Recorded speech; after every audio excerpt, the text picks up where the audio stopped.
শুভ সন্ধ্যা। আজ অনেকদিন পর মহাভারত পাঠ করছি।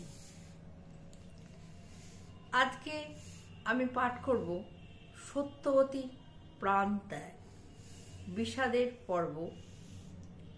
সত্যবতী, প্রথমেই বলেছিলাম মহাভারত যখন শুরু হয়, সত্যবতী ভীষ্মের সৎ মা। সত্যবতী প্রাণ ত্যাগ হবে, এত বড় কষ্টের, কিন্তু এখানে বলা হচ্ছে যার বয়স পূর্ণ হয়ে যাবে, অনেক বয়স হয়ে যাবে, তখন তিনি যদি প্রাণ ত্যাগ করেন তাহলে সেটা বড় সুখের হবে, দুঃখের হবে না। কারণ তিনি যদি স্বেচ্ছায় প্রাণ ত্যাগ করেন, ধীরে ধীরে একটা ভালোভাবে প্রাণ ত্যাগ করেন, বিছানায় পড়ে কষ্ট করে, মানে মানে অযথা কষ্ট করে যদি প্রাণ ত্যাগ না করে তিনি যদি আস্তে আস্তে আমাদের থেকে চলে যান, তাহলে সেই প্রাণ ত্যাগে অত কষ্ট নেই। কিন্তু তবুও মানুষের মনে কষ্ট তো হবেই। সেই প্রাণ ত্যাগ, সত্যবতীর প্রাণ ত্যাগ পর্বটি আজকে আমি পাঠ করব। সত্যবতীর প্রাণ ত্যাগ। তবে কতদিনে তথা আসে বেদব্যাস, একান্তে কহেন মুনি জননীর পাশ, অবধানে শুনো মাতা আমার বচন। ধর্মকাল গেল হইল পাপ উপাসন, তোমার বংশেতে হবে বড় দুরাচার। যে বংশে দুরাচার হবে, অন্যায় হবে, অবিচার হবে, সেই বংশে যিনি সেই বংশের যিনি গুরুজন ব্যক্তি, তার চোখের সামনে যখন সেই অন্যায়গুলো হবে, তখন তিনি বেঁচে থাকতে থাকতে সেগুলো কি করে সহ্য করবেন? সে সহ্য করা বড় কষ্টের। তাই এখানে সেই কথা বলা হচ্ছে যে আমরা জানি মহাভারতের, সকলেই জানেন, আবার আমি পাঠ করছি যে মহাভারতের পরবর্তীকালে কি কি ঘটেছিল।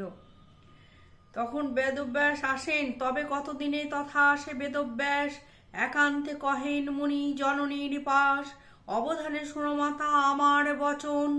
ধর্মকাল গেল হইল পাপ উপাসন, তোমার বংশেতে হবে বড় দুরাচার। কপট হইবে সব হিংসা অহংকার, সবকিছু কপট হয়ে যাবে।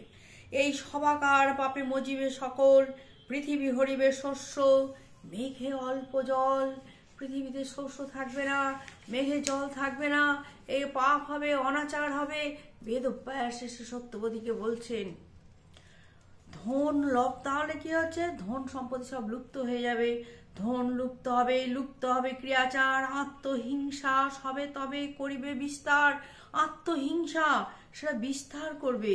ধৃতরাষ্ট্র কপটে করিবে কুলক্ষয়, ধর্মত্যাগী নর লবে অধর্ম আশ্রয়।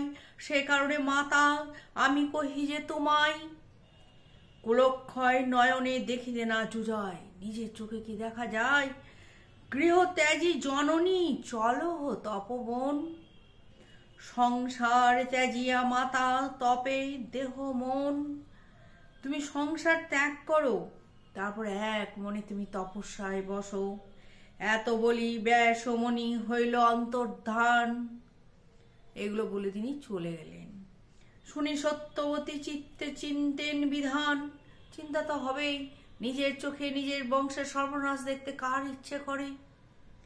দুই বধূ ডাকিয়া আনিল নিজ পাশ, কহিতে লাগিল যত কহিলেন ব্যাস।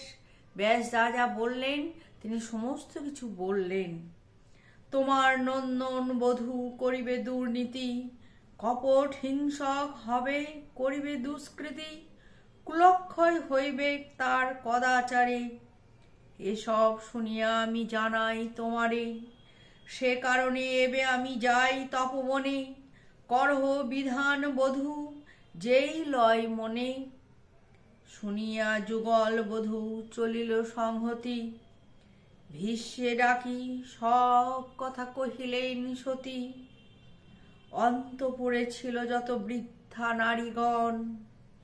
সত্যবতী সহস হবে গেল তপবন, ফল মূলাহারি হইয়া তপ আচরিল।